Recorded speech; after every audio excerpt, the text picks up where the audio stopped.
আসসালামু আলাইকুম। নিশ্চয়ই সবাই খুব ভালো আছেন। আলহামদুলিল্লাহ আমিও ভালো আছি। তো আমার পুরনো এবং নতুন বন্ধুদেরকে আমি আন্তরিক শুভেচ্ছা জানিয়ে আজকের পর্বটি শুরু করতে যাচ্ছি। আজকে খুবই সিম্পল রান্না নিয়ে চলে এসেছি। গ্রাম্য পদ্ধতিতে আলুর ডাল বা আলু ঘাটি। এজন্য বিলাতি আলু আমি এখানে সিদ্ধ করে নিয়েছি। আপনারা কিন্তু অন্য আলু ব্যবহার করতে পারেন। তো আমি নেক্সট স্টেপে চলে যাচ্ছি। আমি শিং মাছগুলোকে কেটে বেছে ধুয়ে নিয়েছি। সেগুলোকে আমি গ্রাম্য ভাষায় জাল দেওয়া বলে, সেটা আমি করে নিব। এজন্য আমি লবণ, লঙ্কা গুঁড়ো, হলুদ গুঁড়ো, তারপর ধনে গুঁড়ো, জিরে গুঁড়ো এবং সামান্য পরিমাণ তেল ব্যবহার করছি এবং সামান্য পরিমাণ পানি ব্যবহার করছি। তো আমি এটাকে কিন্তু হাতে মাখাবো না বা স্প্যাচালা ব্যবহার করব না। হালকাভাবে আলতোভাবে এটাকে ঝাঁকি দিয়ে নিচ্ছি। আপনার চাইলে স্প্যাচালা দিয়ে এটাকে মিশিয়ে নিতে পারেন। তো আমার কাছে এটা সুবিধা মনে হয়েছে, তাই আমি এরকমভাবেই নিলাম। আমি এখন এটাকে চুলোতে বসিয়ে দিচ্ছি এটা হওয়ার জন্য। এটা খুব বেশিক্ষণ সময় লাগবে না। তো আমি পরের স্টেপে চলে যাচ্ছি। সেটা হলো, আমি আলুগুলোকে তো সিদ্ধই করে নিয়েছিলাম, সেটা দেখেছেন। এখন সেগুলোকে খোসা ছাড়িয়ে এখন আমি এখানে সব রকম মশলা দিয়ে নিচ্ছি। প্রথমেই দিয়ে দিলাম লবণ, তারপরে দিয়ে দিচ্ছি হলুদ, তারপর লঙ্কা, জিরে পাউডার, ধনে পাউডার, আদা বাটা, রসুন বাটা। আদা বাটা, রসুন বাটা কিন্তু আমি খুবই সামান্য পরিমাণ ব্যবহার করেছি। তো এদিকে আমি কড়াইয়ের মধ্যে তেল দিয়েছি, দুটো পেঁয়াজ কুচি করে দিয়েছি বাগারের জন্য বা তারকা দেওয়ার জন্য। আমি পেঁয়াজটা প্রথমে হালকা একটু ভেজে নিয়ে তারপরে কাঁচা লঙ্কাগুলো ব্যবহার করছি, কারণ শুরুতে কাঁচা লঙ্কাগুলো দিয়ে দিলে কালারটা কিন্তু চেঞ্জ হয়ে যায়। এজন্য মাঝপথে দিয়েছি। দেখুন এগুলো কিন্তু সবুজ সবুজই আছে। তো এখন আমি এর মধ্যে দিয়ে দিচ্ছি পাঁচফোড়ন মশলা, হাফ চামচ ব্যবহার করেছি। এটা দেওয়ার কারণে কিন্তু ডালের টেস্টটা কিন্তু পুরোই ভিন্ন রকম হয়ে যায়। তো এখন রেডি করে রাখা মশলা দেওয়া আলুটা আমি বাগারে ঢেলে দিলাম। জাস্ট ওয়াও, এত সুন্দর একটা স্মেল এসেছে, এত জুসি একটা খাবার, আমি কি বলবো, যে নিজেই আমি এই খাবারটার প্রেমে পড়ে গিয়েছি। আমার কাছে খুবই ভালো লাগে।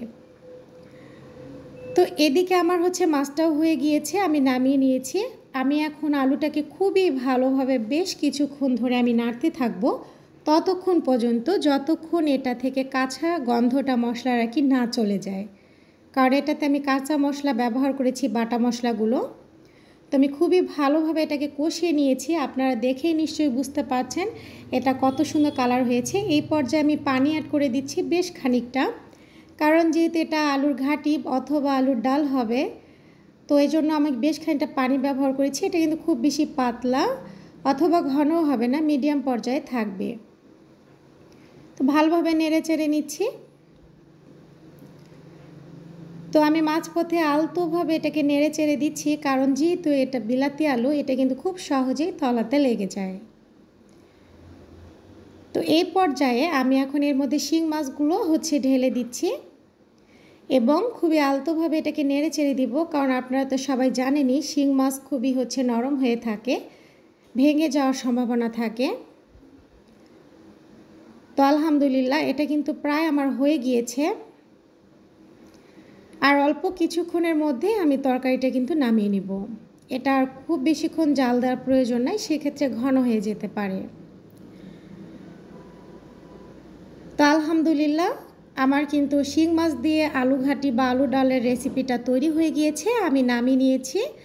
আমি কিন্তু এই রেসিপিটা গ্রাম্য পদ্ধতিতে করেছি। আমি আশা করছি আপনাদের কাছে ভালো লেগেছে। অ্যান্ড আমি কিন্তু দুটো বোলের মধ্যে ডালটা সেট আপ করে নিয়েছি, কারণ আমার ডালের পরিমাণটা বেশি ছিল। আর পুরনো বন্ধুদেরকে আমি অসংখ্য ধন্যবাদ জানাচ্ছি, তাদের সাপোর্টে কিন্তু আমি এতদূর পর্যন্ত এসেছি।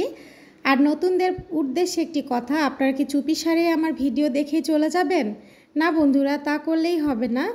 আমার চ্যানেলটিকে অবশ্যই সাবস্ক্রাইব করতে হবে অ্যান্ড বেল আইকনে প্রেস করে রাখতে হবে, তাহলে আমার ভিডিওর নোটিফিকেশনগুলো পৌঁছে যাবে সবার প্রথমে। অ্যান্ড একটি লাইক দিতে আর কমেন্ট করতে কিন্তু ভুলবেন না যে আমার রেসিপিগুলো আপনাদের কাছে কেমন লাগে। তো সবাই সুস্থ থাকুন, ভালো থাকুন, নিজেদের খেয়াল রাখুন, এই গরমে এক্সট্রা যত্ন নিন।